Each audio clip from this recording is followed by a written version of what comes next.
ये च सभ्याः सभासतः तानिन्द्रियावतः कुरु सर्वमायुरुपासताम्। नमः सदसे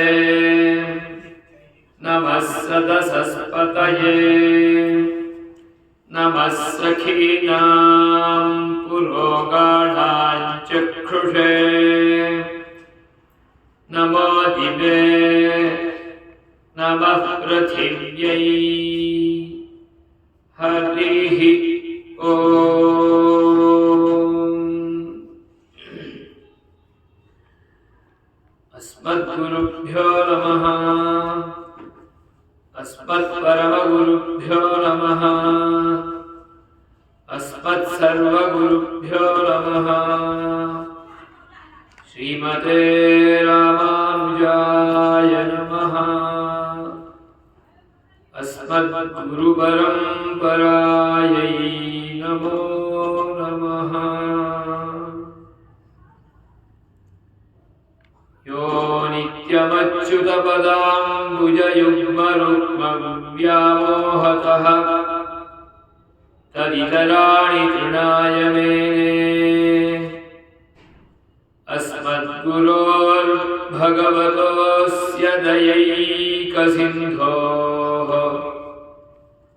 रामानुजस्य चरणौ शरणं प्रपद्ये।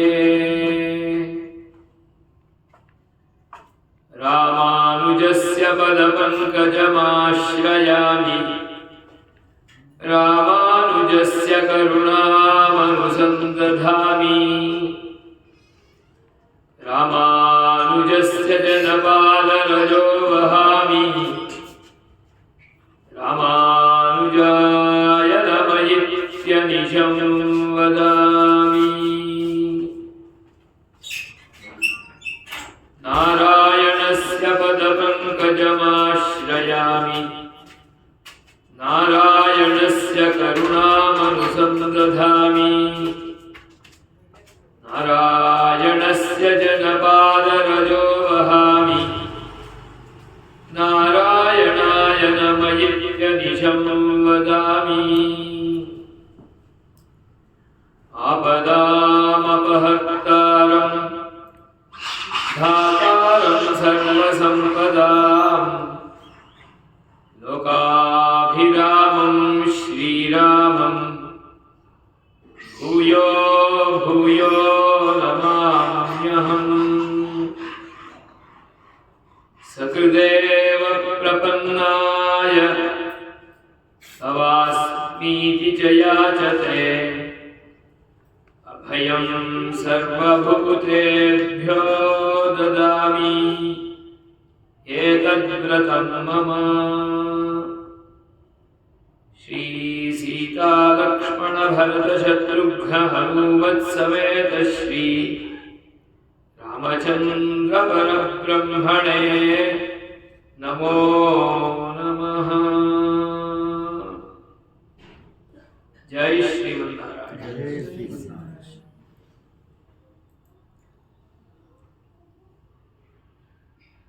अखिल हेय प्रत्यनीक समस्त कल्याण गुणाकर सर्वमंगल विग्रह श्री सीता रामचंद्र भगवान का दिव्य धाम में अयोध्यापुरी में सरयू नदी का दिव्य पावन तीर में श्री राघव मंडप में विजय राघव मंडप में आज वेदमार्ग प्रतिष्ठापनाचार्य उभय वेदांत प्रवर्तकाचार्य श्री श्री श्री विजय राघवाचार्य स्वामी जी का जन्म महोत्सव का उपलक्ष्य में महाराज का स्मृति में दिव्य त्रिनक्षत्र महोत्सव का संदर्भ में इस मंडप में विराजमान विद्वान मूर्तियों, आचार्यों और सभी श्री वैष्णव बंधुओं, आचार्य का सन्निधि में इस पावन आश्रम में रह के भगवत भागवतों का सेवा में निरत सभी श्री वैष्णवों का चरणों में दास का अनंत कोटि प्रणाम।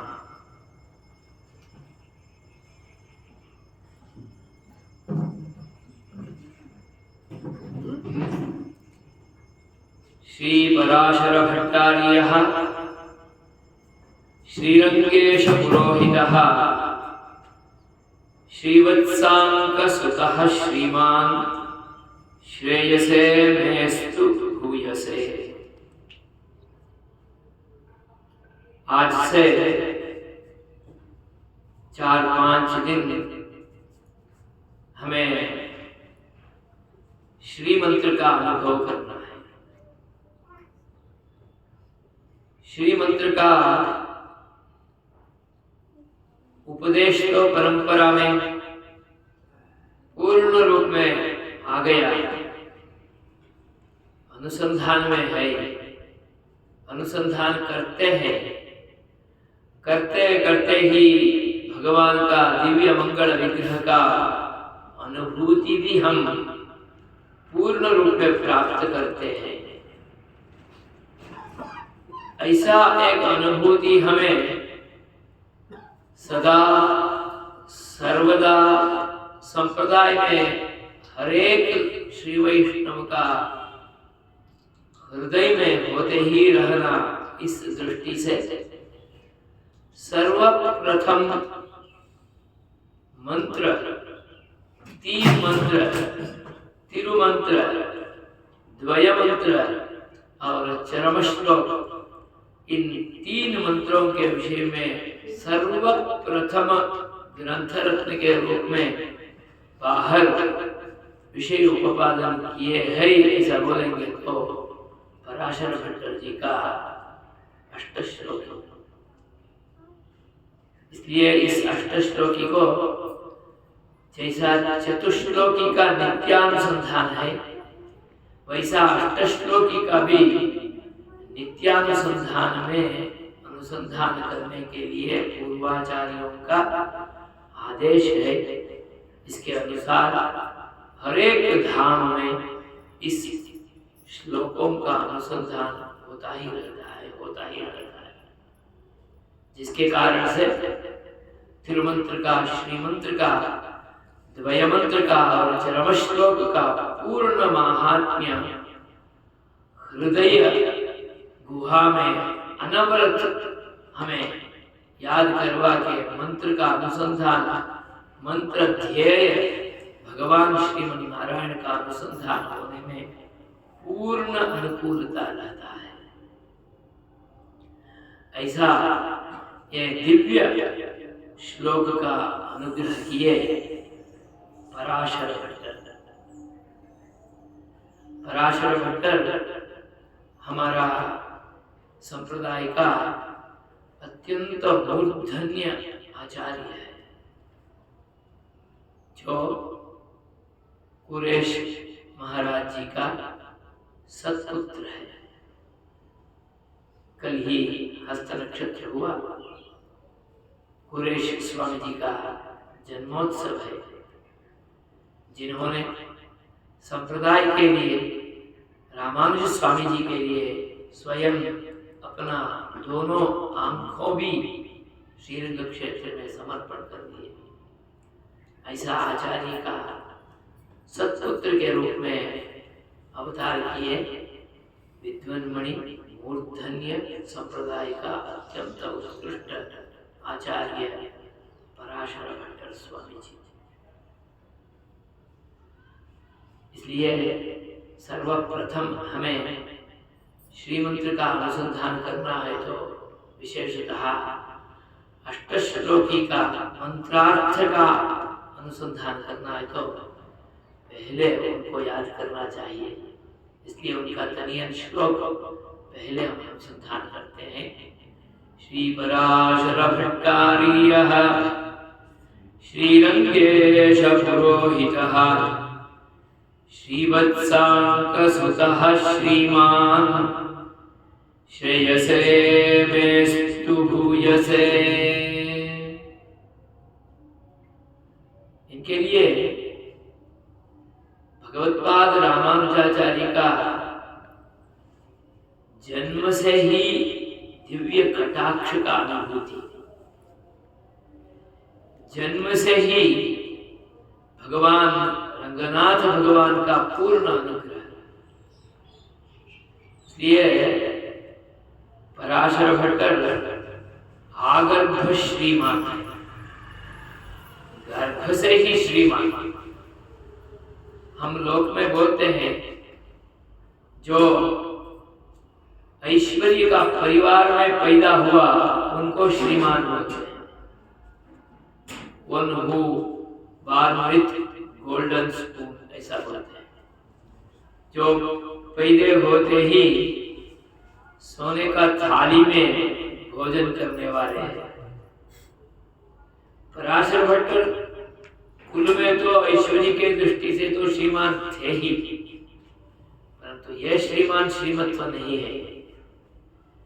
जिसको भगवत कटाक्ष, ततोपि विशेषतः भागवत कटाक्ष जन्म से ही है, वो श्रीमान है। भगवत कटाक्ष भागवत कटाक्ष दोनों साथ में होते ही जो होते हैं उनको श्रीमान ऐसा कहना अभी का नहीं, श्रीमद् रामायण का काल में से ही। वाल्मीकि भी जब विभीषण महाराज रावण को छोड़ के यहाँ पर आ गए, अंतरिक्ष से ही खड़े होके श्री रामचंद्र भगवान को दर्शन कर रहे हैं, तब वाल्मीकि कहते हैं अंतरिक्षगत श्रीमान।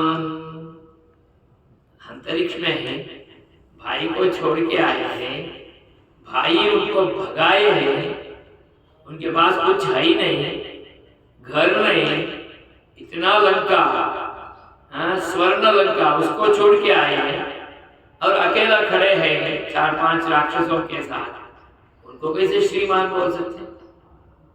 कि वाल्मीकि कहते हैं जिसको भगवत कटाक्ष मिल गया वो श्रीमान के बिना और कौन हो सकते हैं? अंतरिक्षगतः श्रीमान। ऐसा पराशर भट्ट के लिए जन्म से ही रंगनाथ भगवान का दिव्य सानिध्य प्राप्त हो गया। किसको मंदिर में पैदा होने का सौभाग्य मिलता है, किसको मंदिर में ही पैदे होते होते लालन पालन का सौभाग्य मिलता है। ऐसा कहते हैं संप्रदाय में, स्वयं रंगनाथ भगवान का मंदिर में रंगनायकी उनका झूला झुलाते थी। ऐसा झूला झुलाते झुलाते वहां पर आंडाल माँ का दिव्य गर्भ से प्रादुर्भाव हुआ श्री पराशर भट्ट जी का। इसलिए पराशर भट्ट श्रीमान, इसलिए ये श्रीरंगेश पुरोहित है और श्रीवत्सांक सुतः है, श्रीमान है। श्रीमत्व ही इसमें विशेषण है। उसके बाद ही उनका श्रीवत्सांक सुतः कुरेशी का पुत्र है और ये श्री रंगनाथ भगवान का पुरोहित है। इनके साथ कुरेश भट्टर, कुरेश स्वामी जी को भी भट्टर ऐसा एक उपनाम नहीं है, ये उपनाम है पराशर भट्टर। कि भट्टहा ऐसा बोलेंगे तो चतुष्षष्टि विद्यास्थान अधिकारी भट्टहा। अभी भी एक भट्टकुल ऐसा होता है, जो भट्टकुल में होते हैं उनको 64 कलाओं में परिणति होती है, अभ्यास होता है, पूर्ण प्रावीण्य होता है। वैसा 64 कलाओं में भी ये भट्टर स्वामी जी पूर्ण रूप में परिणत थे, इसलिए उनके लिए भट्टर ऐसा एक उपनाम दिया गया है। इसलिए उनका परिवार को भी अभी भी भट्टर परिवार ऐसे ही बोलते हैं। हम श्रीरंग क्षेत्र में जाते हैं तो वहाँ 2 परिवार भगवान रंगनाथ भगवान का रोज सेवा में उनके सामने खड़े होकर उनका दिव्य मंगल विग्रह का अवलोकन करने में खड़े हो जाते हैं। उसमें एक परिवार है वेदव्यास भट्टर परिवार, दूसरा परिवार है पराशर भट्टर परिवार। ये दोनों परिवार, दोनों उनका पुत्र है, एक छोटे भाई एक बड़े भाई है। दोनों शिशुओं का संतति के आधार से ये हुआ है। ये पराशर भट्टर ने अनेक ग्रंथों का अनुग्रह किया है। इसमें अत्यंत मुख्य जो हम रोज विष्णु सहस्त्र नाम का अनुसंधान करते हैं, उस विष्णु सहस्त्र नाम का श्री वैष्णव संप्रदाय के अनुसार, विशिष्टाद्वैत सिद्धांत के अनुसार सर्वप्रथम अत्यंत संग्रह अपेक्षित युक्ति युक्त भाष्य का अनुग्रह पराशर भट्टर ने किया है। उसका नाम है श्री भगवत गुणधर्म। अत्यंत अद्भुत भाष्य ग्रंथ है। इसके आधार से ही हमें श्री विष्णु सहस्त्र नाम का अनुसंधान करने के लिए हर दिन शिक्षा देते हैं। ऐसा ही भगवत गुणधर्म का अनुग्रह इन्होंने किया। दूसरा इनका तो अत्यंत प्रेमी भगवान रंगनाथ भगवान है। उनके आधारित उन्होंने एक ग्रंथ लिखा है कि श्री रंगराज भगवान का पूर्ण अनुसंधान के साथ हमें श्री रंगराज स्तव का अनुग्रह इन्होंने किया। क्योंकि इनका पिताजी कुरेश जी, इन्होंने पंचस्तव अनुग्रह किया है, अतिमानुष स्तव इत्यादि, उसमें श्री स्तव किया गया है। तो पूर्ण रूप में ये पंचस्तव का अनुग्रह उनका पिताजी ने किया था। उसमें भी एक महिमा अत्यंत अद्भुत है। जब भगवान का करुणा ऐसा समझते हुए उन्होंने स्वीकारा, दोनों आंख निकल गया। स्वामी वहां पर नरसिंह भगवान का दिव्य स्थान में जाके पहुंच गए एकांत में, और इस एकांतता को, ये आंखों जो निकाला उसको भी भगवान का अनुग्रह है, कटाक्ष है, ऐसा स्वीकार करते हुए आंखों के बिना भगवान को अनुसंधान करते करते उन्होंने पंचस्तव का ग्रंथ का रचना की। ये आंख निकल गया तो भी एक श्री वैष्णव का तरफ से हमें ये अनुग्रह ही होता है। ऐसा पंचस्तव का अनुग्रह किए कुरेश जी, उनका पुत्र पराशर भट्टर, उन्होंने श्री रंगराज स्तव का अनुग्रह किया। उसके अलावा माँ लक्ष्मी जी का पूर्ण रूप में अनुग्रह करते हुए, उनका अनुसंधान करते करते उन्होंने श्री गुरु घोष का भी हमें पूर्ण रूप में दया किया, कृपा किया है। उसके बाद ये अत्यंत अद्भुत अष्टश्लोकी का अनुग्रह किया, जिस अष्टश्लोकी में पूरा तीनों मंत्रों का पूर्ण अनुसंधान। वास्तविक में त्रिलोकाचार्य स्वामी, वरवर मुनि स्वामी और आगे का स्वामियों का भाष्य इत्यादि के अनुसार जो मुमुक्षुड़ी वगैरह हमें लिया प्राप्त हुआ, वो सभी भी अनंतरकालिक ग्रंथ है। वो भी अष्टश्लोकी को ही आधार में लेके वो ग्रंथ का अनुसंधान किए, अनुग्रह किए, जिसके आधार से हम आज भी तीनों मंत्रों का अर्थानुसंधान पूर्ण रूप में करते हैं। उसका संग्रह स्वरूप ही ये अष्टश्लोकी है। पराशर भट्टर स्वामी एक ग्रंथ तो अनुग्रह कर लिए, ये तो अत्यंत संग्रह रूप में, श्लोक रूप में उन्होंने अनुग्रह किया।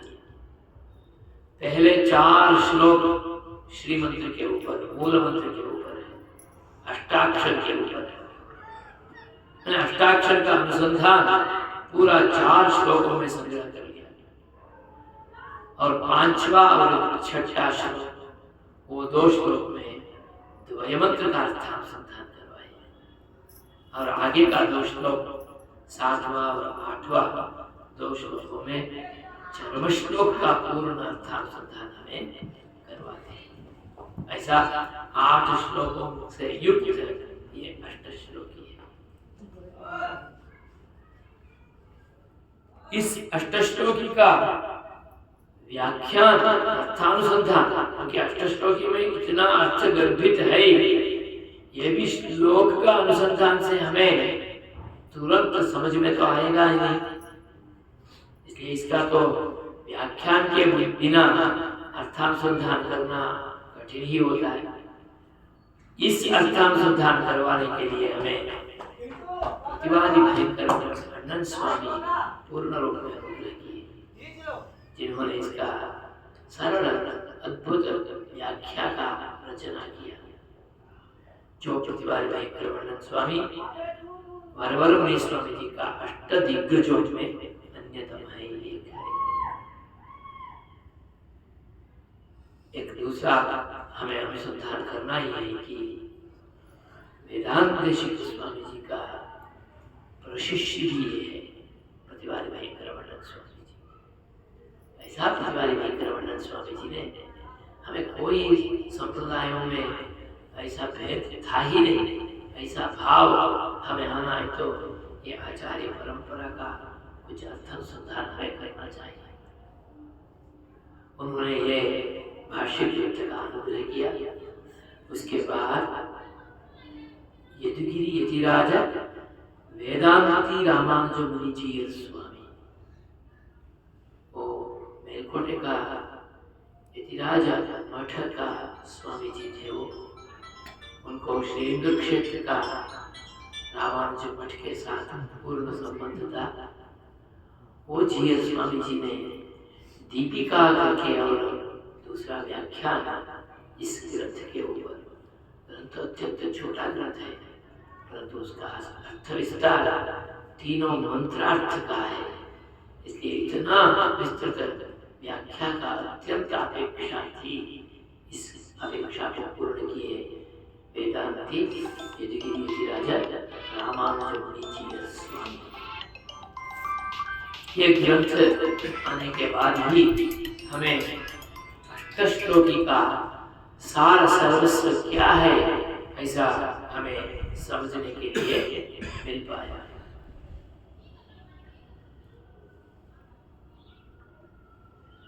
ये अष्टश्लोकी का ही विवरण ग्रंथ हम ये पिंडलोकाचार्य महाराज ने अनुग्रह किया, मुमुक्षु पढ़ी।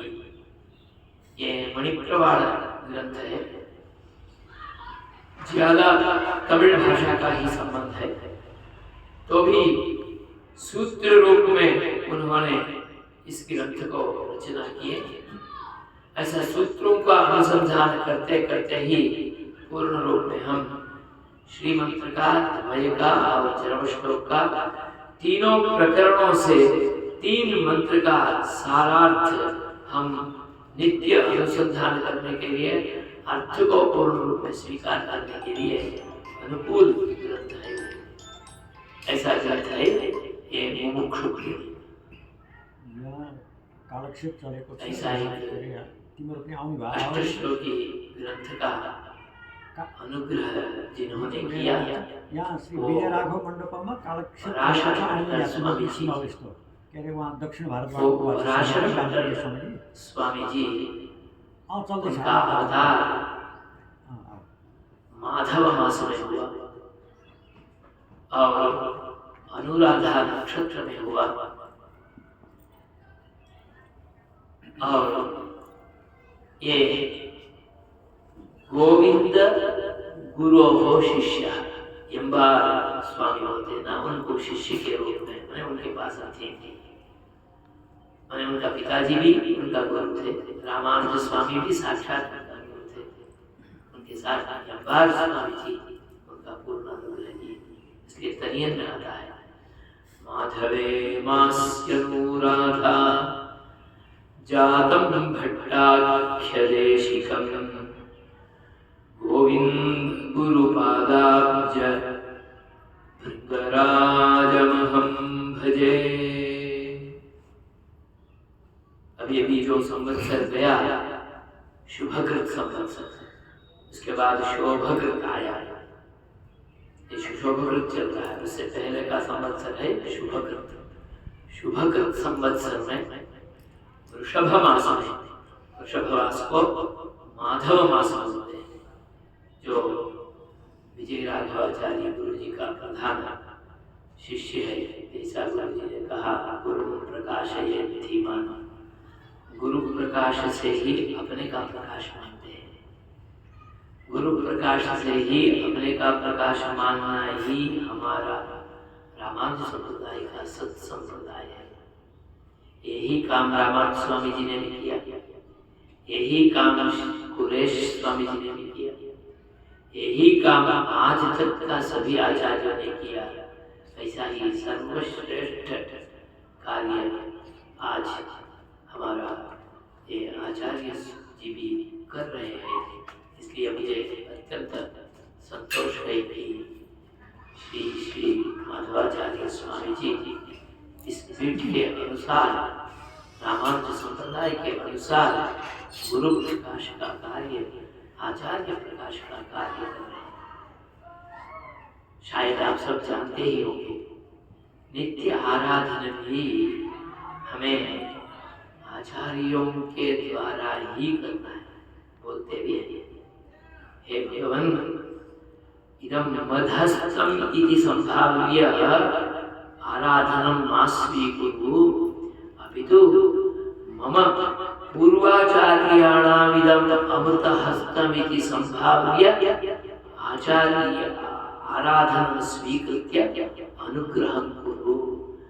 यही संप्रदाय में आचार्य तिरुक्कैयाल तिरुवाराधनम कंडरुलवेणुम।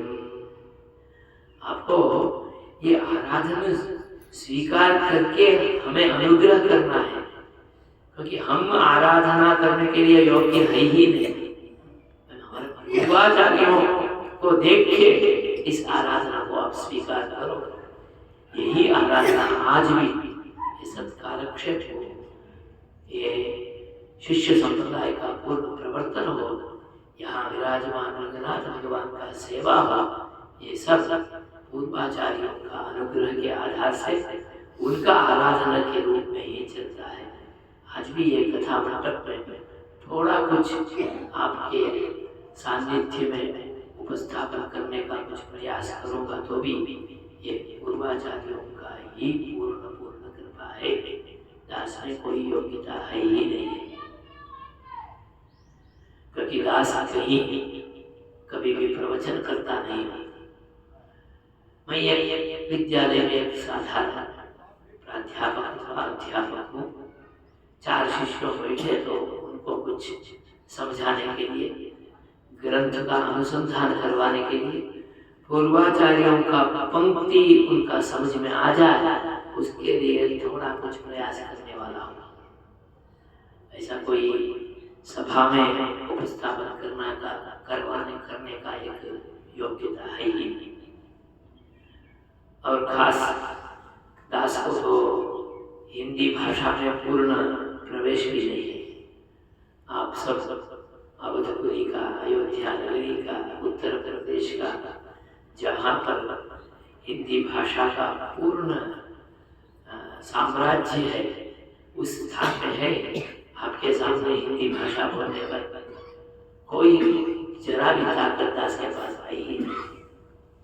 और हिंदी भाषा मेरा भाषा भी नहीं थी। दास यहाँ उत्तर में थोड़ा सेवा करने के लिए आया, धीरे धीरे गुजराती भाषा सीखते सीखते हिंदी भाषा समझ गया। और पढ़ाने का भाषा भी दास का हिंदी नहीं है, क्योंकि मैं संस्कृत महाविद्यालय में रहता हूँ, इसलिए पढ़ाने का भाषा भी संस्कृत ही होता है, क्योंकि संस्कृत महाविद्यालय है। इसलिए संस्कृत नहीं पढ़ाता हूँ, संस्कृत में ही मेरा क्लास होता है। तो भी धीरे धीरे समझ गया। तो संस्कृत ऐसा एक अपना वर्चस्व रखता है कि कोई भी भाषा को वो अपना करने में समर्थ हो जाती है। तो अपनाने में थोड़ा समर्थ था, इसलिए उसको ले लिया। तो इसलिए मैं यहाँ पर लोग जो कुछ भाषा से मैं आपके सामने उपस्थापन करता हूँ, ये मेरा एक दृष्टि से तो एक बालिश प्रयत्न है। जो भी हो, आचार्य माधवाचार्य जी का एक आदेश से ये काम लेके मैं आपके सामने उपस्थित हूँ। कुरेश स्वामी जी का मैं जैसा बोला वैसा दो पुत्र थे। एक था पराशर भट्ट, दूसरा था वेदव्यास भट्ट। ये जो दोनों युगल पुत्र हैं, युगल में कभी भी पहले जो जन्म लेता है वो छोटा होता है, जो बाद में जन्म लेता है वो बड़ा, जो बाद में जन्म लेता है वो बड़ा होता है। क्योंकि गर्भ से बाहर आते वक्त उसमें उनका जन्म पहला होता है, पर तो बाहर आने में प्रथम हो जाते हैं। इस आधार से पराशर भट्ट बड़ा भाई और वेदव्यास भट्ट छोटा भाई।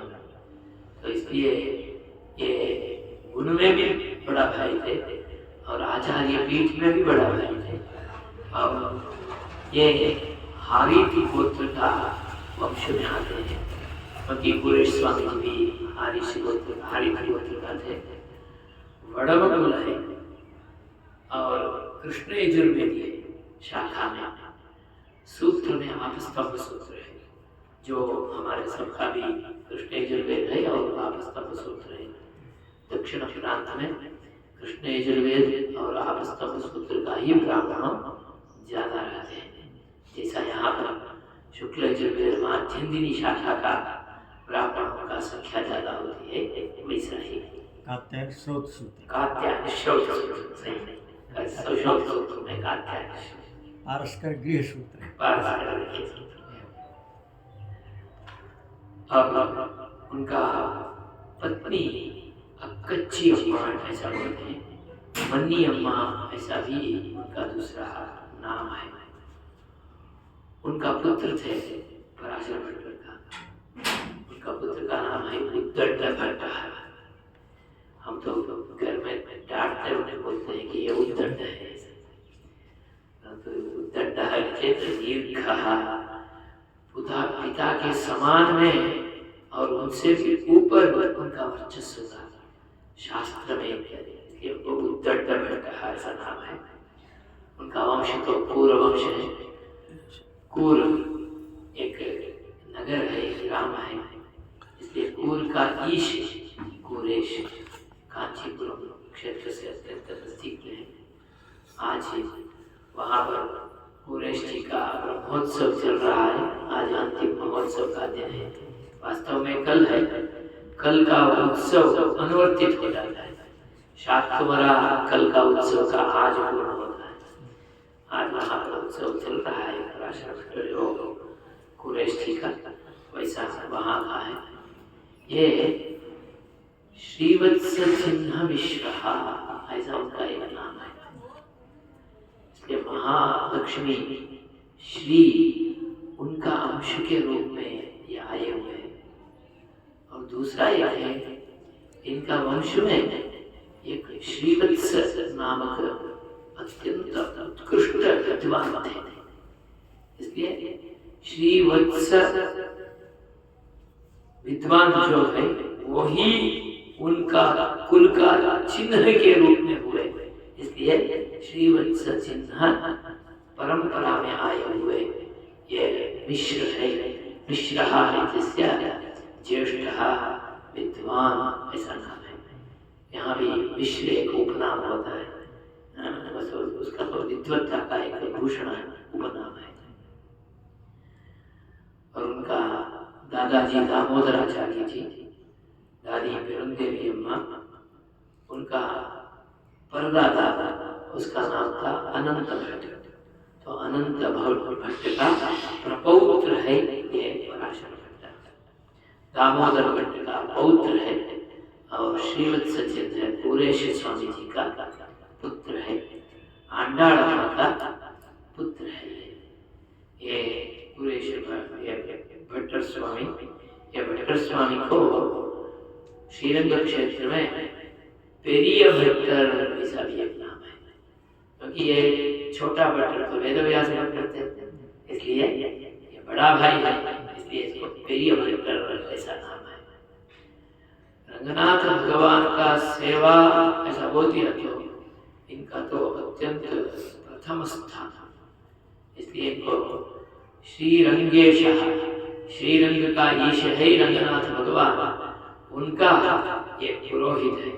इनके आधार से ही सभी उत्सवों का नियम पूर्ण होता है, दिन निश्चित होता है, समय निश्चित होता है, इसलिए उनको श्रीरंगेश पुरोहित ऐसा नाम है। भगवत्पाद रामानुजाचार्य जो श्रीरंगनाथ भगवान का सेवा करते थे, उस सेवा का बहुत अंश का भाग इनको सौंप दिए कि आपको ये सब सेवा करना है, क्योंकि आचार्य जैसा करते थे वैसा हर एक शिष्य पूर्ण रूप में नहीं कर सकते, इसलिए शिष्यों ज्यादा होते हैं, अलग अलग होते हैं। आचार्य का बहु पराक्रम को शिष्यों अलग अलग बांट के ले लेते हैं, वैसा भगवत्पाद रामानुजाचार्य का शिष्यों में पराशर भट्टर श्री रंगनाथ भगवान का सेवा का बहुत भागों का पूर्ण रूप में दायित्व लेके वहां पर सेवा करते थे, इसलिए उनको श्रीरंगेश पुरोहित और तिरुवरंग पेरुमाल भट्टर। श्रीरंगेश ही तिरुवरंग पेरुमाल, तिरुअरंगम श्रेष्ठ अरंगम श्रीरंगम, उन वहां का पेरुमाल भगवान श्री रंगनाथ भगवान वहां का ये भट्टर स्थानीय है। और उनको वेदांताचार्य भट्ट बहुत कम उम्र तक ये रहे, परंतु विद्वत्ता में इतना प्रकांड थे। कभी कभी भगवत्पाद रामानुजाचार्य को भी विद्वत्ता में टक्कर देते थे, इतना विद्वत्ता में भूषित थे। बहुत विषय भगवत्पाद रामानुजाचार्य को भी ये प्रतिपादन करते हुए उसका पर विरोध का समाधान करते थे। इतना एक दृष्टि से उनका पुत्र तो उद्दंड विद्वान हो ही सकता है, क्योंकि ये भट्टर ही ऐसा थे विद्वत्ता। इनका ग्रंथों का अनुसंधान करेंगे तो उनको विद्वत्ता का पूर्ण परिचय हो जाता है। पहले संप्रदाय में पंचस्तव का अनुसंधान, नित्यानुसंधान था, श्रीरंगराज स्तव का भी अनुसंधान था, श्री गुरु रत्न कोश का भी अनुसंधान था। अभी आजकल में कम होता आया। आज भी भगवान का हर दिव्य देशों में, मंदिरों में भगवान के सामने मंत्र पुष्प का अनुसंधान में आज भी बचा हुआ है। एक दो चार श्लोकों का तो अनुसंधान होता ही आता है, परंतु वो था ये तो स्पष्ट है। मंत्र पुष्प का क्या वैभव है, जहां पर जिसका पारायण होता है उस मंत्र का उस दिन का अनुसंधान भगवान के सामने करना, ये नियम है। चतुर्वेदों का भी मंत्र पुष्प, उसका अर्थ क्या, चारों वेदों का पाठ वहां होता था। श्रीमद् रामायण का मंत्र पुष्प, उसका अर्थ यह है श्रीमद् रामायण का वहां पाठ होता था। आज भी कुछ दिव्य देशों में हम जाएंगे तो रामायणम फैमिली, भागवतम फैमिली, ऐसा महाभारतम फैमिली ऐसा है। ये फैमिली राजाओं ने दायित्व के साथ उन लोगों को अनुग्रह किया और उनके लिए बोल दिया कि आपके लिए इतना जमीन है, ये जमीन को रखते हुए आपको भगवान का मंदिर में रोज श्रीमद् रामायण का सेवा करना, आपको ये जमीन है, ये स्थान है, ये शिष्य का परंपरा है, आपको यहाँ पर श्रीमद् भागवत का पाठ करना है। आज केवल मंत्र पुष्प में रहा है परंतु पाठ चला गया। वैसा ही पंचस्तव का भी पाठ था हर दिव्य देश में। तो ऐसा पंचस्तव के स्थान में नित्य अनुसंधान में ये अष्टश्लोकी का भी पाठ था। अभी कम हो गया है, कुछ दिव्य देशों में है ही।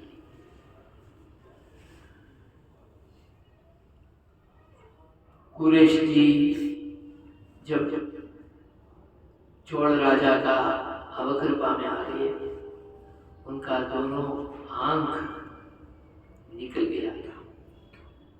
तब एकांत में चले गए।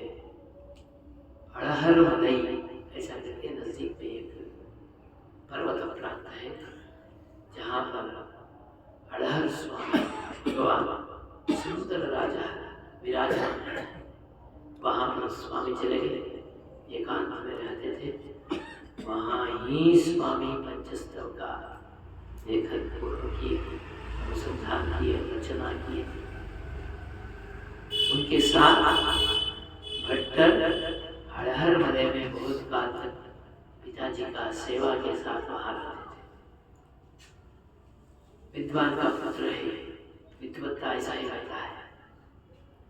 तो उन्होंने उस छोटे उम्र में एक दृष्टि से तो बाल वया है, उसी समय में उन्होंने एक महाकाव्य का रचना किया। उसका नाम है यमक रत्नाकर। आज भी यमक रत्नाकर सभी साहित्य विभाग में अत्यंत प्रसिद्ध है। ऐसा यमक रत्नाकर का ग्रंथ रचना स्वामी जी वहां पर किए। आश्रम स्वामी जी अड़हर मले में पिताजी की सानिध्य थी। उसके बाद स्वामी तो वहां से श्रीरंगम आ गए थे, और ये बाद में ही थोड़ा दिन के लिए पूरा भारत भ्रमण ऐसा बोल सकते हैं। जहाँ जहाँ रामानंद स्वामी गए थे वहाँ सब जगह में गए। तो मेलनाड में भी आ गए थे। मेलनाड माने हमारा कर्नाटक का प्रांत, उसी स्थान वहाँ भी आ गए थे। ऐसा बोलते हैं वहाँ पर आज भी। मेलकोट में आए, बहुत दिन तक रहे। भगवत्पाद रामानुज स्वामी जी अपना मूर्ति को वहां पर स्वयं विराजमान किए, इसलिए तामुहंद में ऐसा वहां पर बोलते हैं। स्वयं अपना दिव्य मंगल विग्रह को स्थापना किए, प्राण प्रतिष्ठा किए, कला आवाहन किए, मैं यहाँ हूँ ऐसा साबित किए, और उस मूर्ति को आलिंगन किए, वहां दे दिए। और यहाँ पर संपत कुमार और भगवान मेरा लड्डू गोपाल लाला जैसा है, घनश्याम जैसा है, इनका सेवा आप सबको करना, ऐसा आदेश दिए।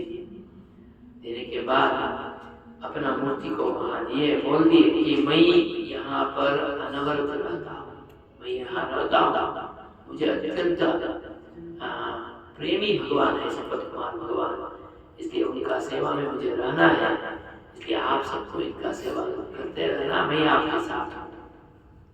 तो वैसा मूर्ति को तो वहाँ स्थापित कर दिए। परंतु वहाँ उत्सव होता है तो हर उत्सव में रामानंद स्वामी को पहुँचना पड़ता है। जैसा श्रीरंगनाथ भगवान का हर एक उत्सव में रामानुज मठ से रामानुज मठ में रहने वाले स्वामी जी वहाँ पहुँचते हैं, ऐसा मेलकोट में संपत कुमार भगवान का हर एक उत्सव में स्वयं रामानुज स्वामी का दिव्य मंगल विग्रह वहां पहुंचना ही पहुंचे। तो हर बार वहां पहुंच जाते हैं। रामानुज स्वामी जी का जो आश्रम स्थान है, मंदिर है, वो खाली रहता है, वहां कोई नहीं रहते। कहाँ है रामानुज स्वामी विग्रह? संपत कुमार भगवान की यात्रा में चले गए, साथ में चले गए। वहां ऐसा है, संपत कुमार भगवान आते रहते तो रामानुज स्वामी जी आगे अंजलि मुद्रा में पीछे पीछे चलते हैं, क्योंकि उनका दर्शन से एक क्षण भी उनको विरह सहन नहीं होता है, विरह का सहन नहीं होता है। तो ऐसा ही पीछे पीछे जाते हैं, उनके साथ ही चले जाते हैं, तो उनका आस्थान पूरा खाली रहता है। तो उस समय में पराशर भट्टर ने उनका मूल विग्रह का, मूल बिंब का उपदेश मुद्रा में, क्योंकि रामानंद स्वामी वहां पर 14 साल रहे, 12 साल तक अपना श्री भाष्य ग्रंथ का प्रवचन किया। उस काल ऐसा था, विद्वान मंडल जब तक एक ग्रंथ का स्वीकार नहीं करता है तब तक वो ग्रंथ प्रकाशित नहीं हो सकता था। आज हम कुछ भी लिख के 2 दिन में प्रिंट करके बाहर बांट लेते हैं। पिछले जमाने में विद्वान मंडल स्वीकार नहीं हुआ तो नहीं होता था। पूज्य स्वामी जी अपना ग्रंथ का श्री भाष्य का रचना श्रीरंगम कांचीपुरम में किए, परंतु उसका प्रकाश नहीं हुआ था। स्वयं स्वामी जी अपना ग्रंथ का अर्थ तत्व को भगवान नारायण का सानिध्य में स्वयं अपने स्थान में बैठकर विद्वत समूह के सम्मुख में पूरा प्रवचन किए। जब पूरा विद्वत समूह स्वीकार किया, उसके बाद ही उस ग्रंथ का प्रकाशन हुआ। उस सिद्धांत प्रधान ग्रंथ का श्री भाष्य का हुआ, उसके बाद ही ये विशिष्टाद्वैत सिद्धांत प्रचार अथवा उनका सिद्धांत कहा, ऐसा नाम दिया है। जब तक सिद्धांत ग्रंथ बाहर नहीं आएगा तब तक तो वेदांत सिद्धांत तो नहीं हो सकता है। इसलिए ज्ञान का प्रकाशन किया हुआ मंडप वो है, इसलिए ज्ञान मंडप ऐसा ज्ञान मंडप में वहां पर पराशर भट्टर स्वयं आके यहाँ श्री भाष्य का प्रकाश हुआ। इसलिए यहाँ पर रामानंद स्वामी होनी चाहिए और रामानंद स्वामी जी उपदेश मुद्रा में होनी चाहिए। इसलिए उपदेश मुद्रा में जैसा रंगनाथ भगवान का शालिग्राम से पूरित दिव्य मंगल विग्रह है, वैसा भगवत्पाद रामानुज स्वामी जी का शालिग्रामों से संपूर्ण पूरित दिव्य मंगल विग्रह का स्थापना की है। आज भी उस मूर्ति में पूरा शालिग्राम है, क्योंकि भट्टर एक ही रामानंद स्वामी जी को ऐसा अनुभव कर सकता है कि सभी भगवान भगवती लक्ष्मी उनका दिव्य मंगल आयुधों विग्रहों भूषणों सबका अंश के रूप में भगवत्पाद रामानुजाचार्य है, ऐसा अनुभूति की। श्री श्री सैन्यनाथानां दिव्यायुधगणस्य च अंशतः परिपूर्णाय यतिराजाय मंगलम्। सब जगह में भगवत्पाद रामानुज स्वामी है। मेलकोटा में है रामानुज स्वामी यतिराज है, यति नाम राजा है। और वहां आप दर्शन करेंगे तो रामानंद स्वामी जी मुकुट के बिना दर्शन होगा ही नहीं। कोई भी गिने चुने 2-3 दिन है, उसी दिन में ही उनका शिखा का दर्शन होता है। वहां राजा है, क्योंकि संपत कुमार भगवान का पुत्र है, पुत्र के रूप में भगवान को अनुभव किया। इसलिए कन्हैया ने जो वैरमुड़ी किरीट धारण उनको किया था वज्र मुकुट, वो कलिकाल में खिल हो गया था, चला गया था भूगर्भ में। फिर दूसरी बार भूगर्भ से उस वज्र किरीट को बाहर निकाल के भगवत्पाद रामानुज स्वामी अपने हाथों से उनको किरीट धारण करवाया। ये राजा है, उनको युवराज पट्टाभिषेक किया, वो भी गुरु पुष्य में किया। पुष्य मास का पुष्य नक्षत्र में फल्गुनी मास में उन्होंने उनको गुरुवार के दिन उनके पट्टाभिषेक किया। इसलिए वहां पर युवराजा है, आचार्य राजा है। इसलिए यदि राजाय मंगलम ऐसा अनुभव किए पराशर। और कौन है रामानंद स्वामी? बोलते हैं श्री श्रीश सैन्यनाथानां श्रीः श्रीशः श्रीः महालक्ष्मीः श्रीशः भगवान नारायणः एवं सैन्यनाथः सेनाधिपति विश्वक्सेनः इत्यादीनां सर्वेषां अंशतः परिपूर्णाय सुदर्शन हो, पांचजन्य हो, सभी वनमाला हो, सभी का अंश के रूप में ये आचार्य परिपूर्ण है। इसलिए परिपूर्णाय एतस्मै यतिराजाय मंगलम ऐसा अनुसंधान करते हुए मूल विग्रह का प्रतिष्ठा स्वयं पराशर भट्टर की है। इसलिए आज हमें पराशर भट्टर को याद करना जो इतना बड़ा महिमा युक्त कार्य, आचार्य का अनुसंधान करने का कार्य हमें पूर्ण रूप में भगवत्पाद भट्टर स्वामी जी हमें अनुग्रह किए हैं। ऐसा भट्टर स्वामी जी, विद्वत पूर्ण भट्टर स्वामी जी ने ये ग्रंथ का अनुग्रह हमें किए हैं।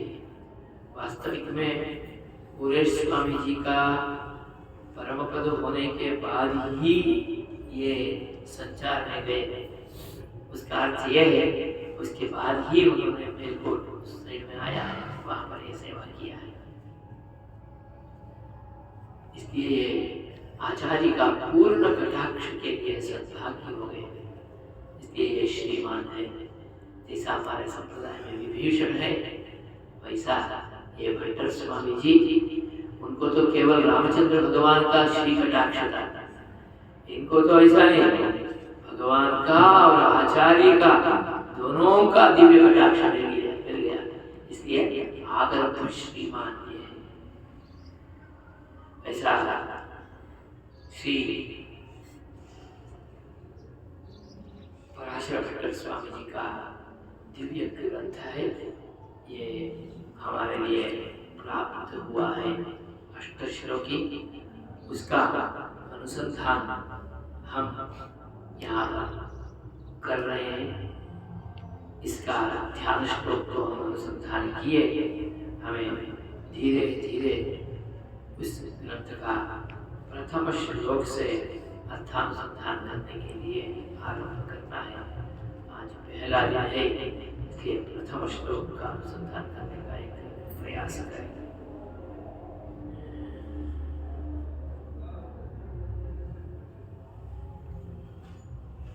अकारार्थो विष्णुः जगदुदय रक्षा प्रलयकृत् मकारार्थो जीवः तदुपकरणं वैष्णवमिदम् उकारोऽन्यार्हं नियमयति सम्बन्धमनयोः त्रयीसारस्त्र्यात्मा प्रणव इममर्थं समदिशत्।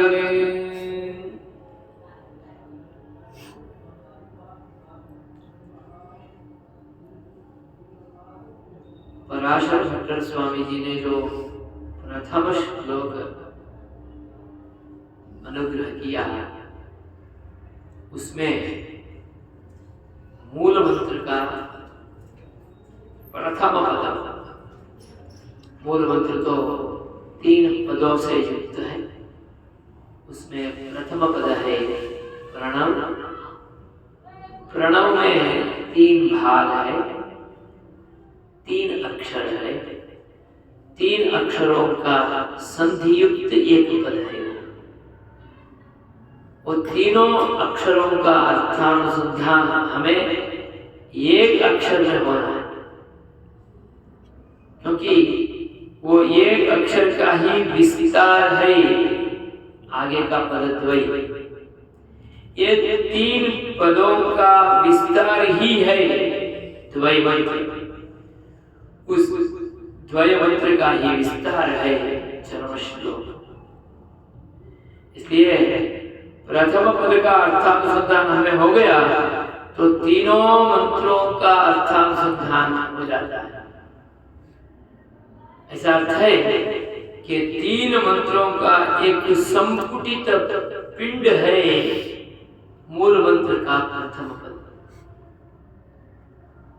वो मूल मंत्र का प्रथम पद प्रणव है और वो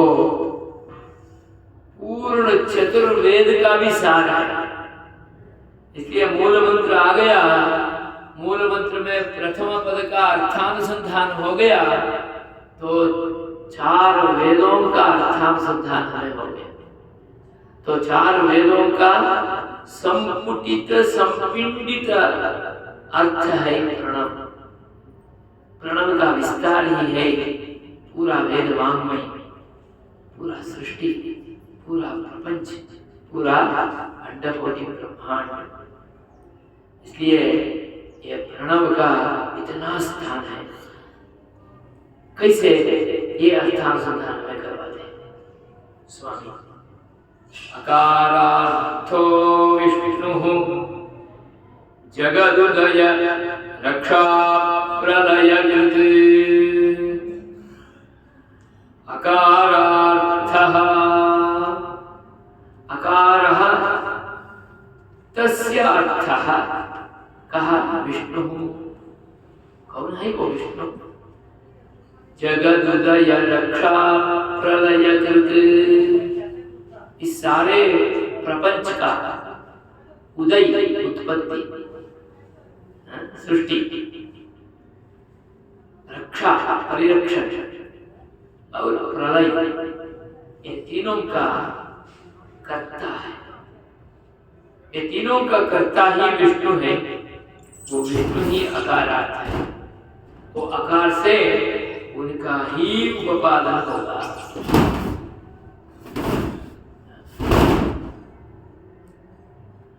और उकारार्थः मकारार्थो जीवः।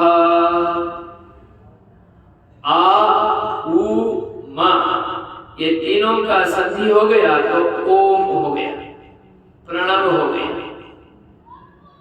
तो पहला अक्षर है आ, तीसरा अक्षर है मा, बीच का अक्षर है उ।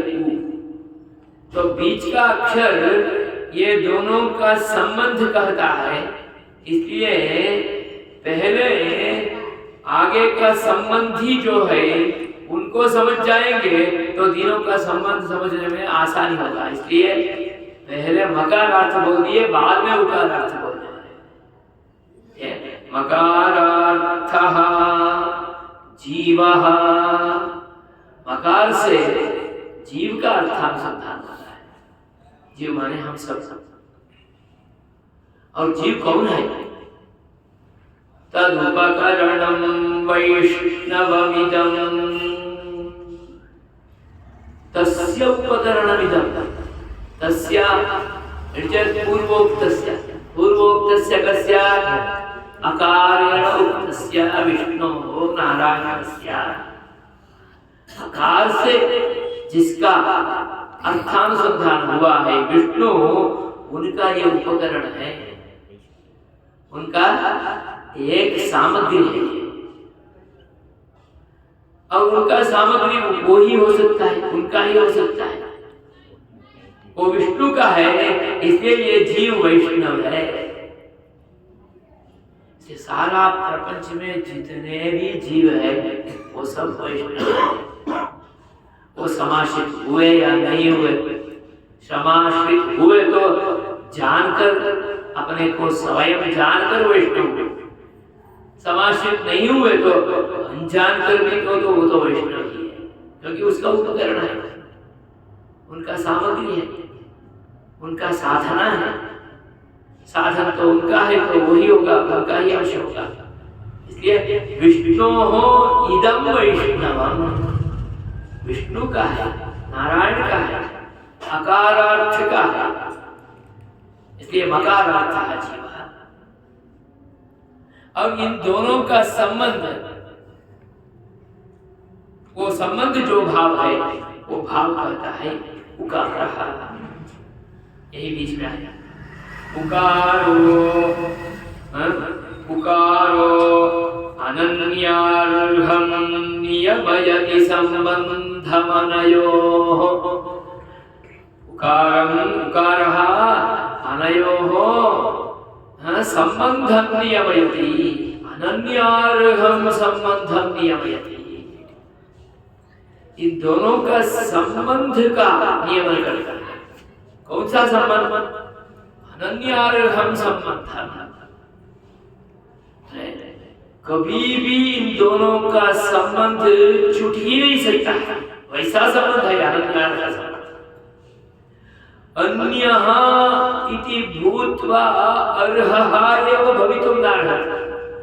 मैं अलग हूँ ऐसा होकर रह ही नहीं पाता, वैसा एक संबंध को इन दोनों के साथ है ऐसा जोड़ देता है।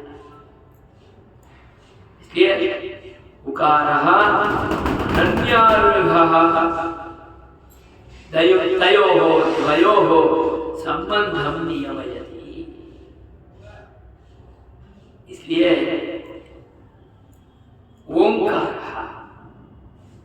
यह प्रणव जो ओंकार है, जो प्रणव है, वो आऊ मां है। ये परमात्मा और जीवात्मा इन दोनों का संबंध को ही कहता है। इसलिए ये प्रणव जो त्रयी सारा, तीनों वेदों का सारार्थ के रूप में रहने वाला प्रणव इस अर्थ को हमें बतलाता है, कहता है, अनुग्रह करता है। तो अकारः विष्णु कथम भवति, और आकार विष्णु कैसे होगा, और मकार से जीव रूप अर्थ कैसे होगा, इन दोनों का संबंध उकार से कैसे हो सकता है।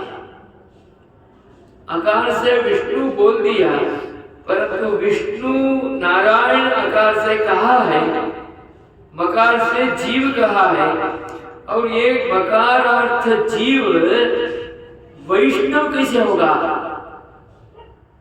ये सब अर्थ हमें स्पष्ट रूप में समझना है।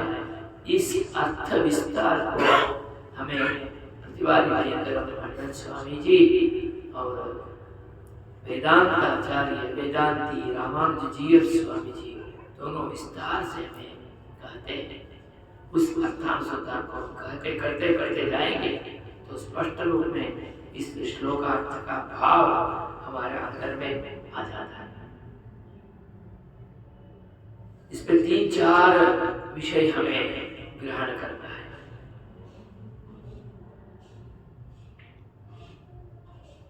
भगवान है, आकार का अर्थ है वो जगत उदय रक्षा प्रलय, जगत का उत्पत्ति और रक्षा ये तीनों का और प्रलय का करता है। आकार प्रथम अक्षर है। प्रथम अक्षर होने के नाते ही अक्षराणाम अकारोस्मि भगवान ने स्वयं कहा, मैं ही आदि, मैं ही आदि, मैं ही प्रथम। स्वरूप से ही आकार ऐसा आया, वो आदि ऐसा स्पष्ट हो गया। स्वरूप से ही मकार ऐसा आया तो अंत हो गया, क्योंकि मकार जीव है। जीव बोलेंगे तो पंचविंशति तत्व, पहले चतुर्विंशति हो गया तो पंचविंशति तत्व है। मकार भी 25वां ही अक्षर है, तो इसलिए मकार अंतिम अक्षर, अकार आदिम अक्षर, अनयोः मध्ये एव एषा प्रकृति ही भवति, उकारः भवति। अतः तो ये दोनों का संबंध होता है बीच में। और आकार है ना, आकार का उत्पत्ति एक धातु से होता है। सर्वं धातुजमाः व्याकरणों का एक मत है। सभी धातु से ही उत्पन्न होता है, धातु से ही उत्पन्न होता है, तो आकार भी एक धातु से होगा। कौन सा धातु है? अवरक्षणे धातुना संपन्नः आकारः। अव ऐसा धातु से उत्पन्न हुआ है। अव ऐसा धातु का अर्थ है रक्षण, इसलिए अकारार्थ जो विष्णु है वो उदय का भी हो गया, आदि भी हो गया और रक्षक भी हो गया। इसलिए रक्षणम कार्यम तस्य भारः, उस भार को वो स्वीकार करते हुए अपने को हमारे सामने रखे हैं। और यहाँ एक विभक्ति भी है, उस विभक्ति को चतुर्थी विभक्ति कहते हैं। हई विभक्ति, परंतु वहां पर उस विभक्ति का लोप हो गया है। व्याकरण में उसको लुप्त चतुर्थी ऐसा बोलते हैं। चतुर्थी लुप्त है परंतु उसका अर्थ ग्रहित है। जैसे ग्रहण हो गया तो आहा बोलेंगे तो आया, ऐसा अर्थ में आहा है। चतुर्थी किसी के लिए, इसके लिए जो आगे आने वाले है, वैष्णव है, मकारार्थ है, जीव है, जीव के लिए ही ये है।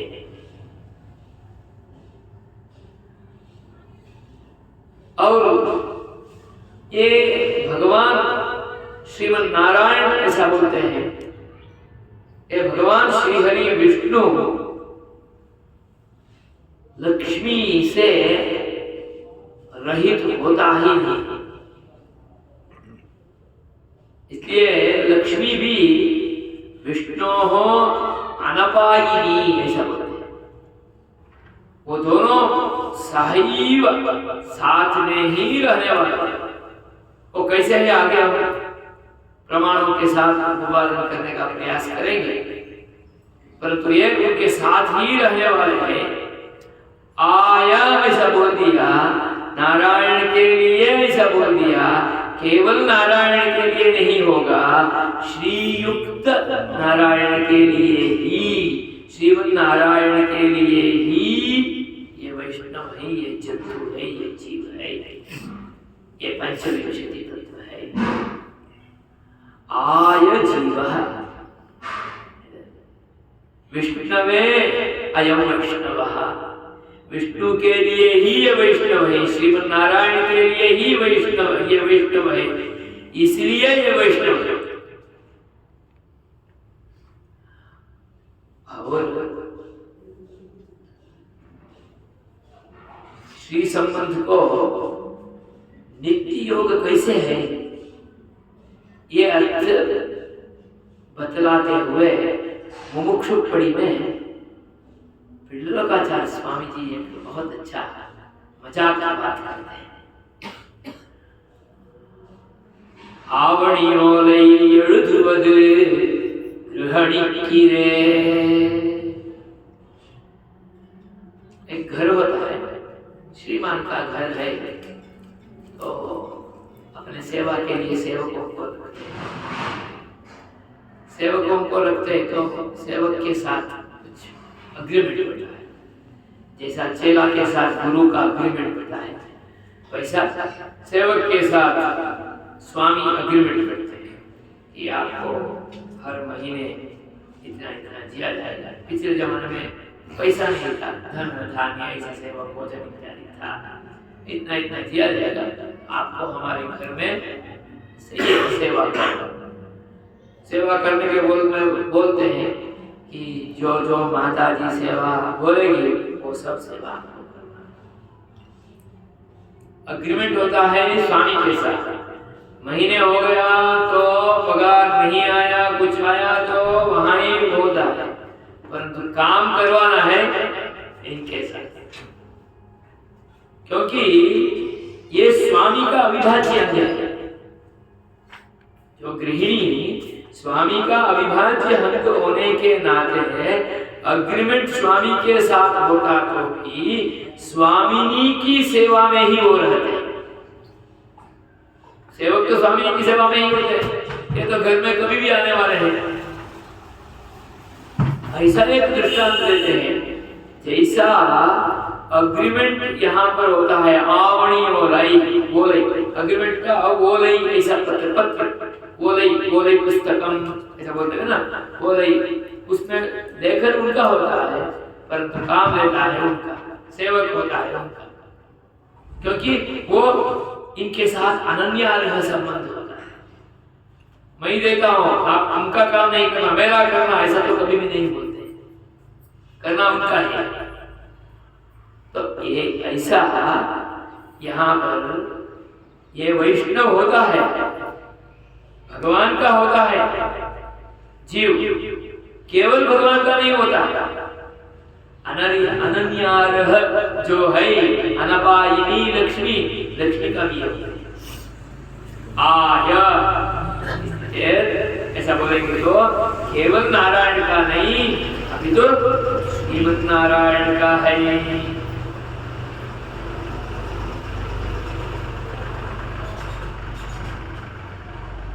उससे भी आगे चले गए आचार्य।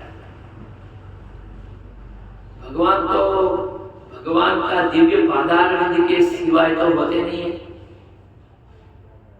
भगवान का दिव्य पादारविंद कौन है? उनका भागवत है।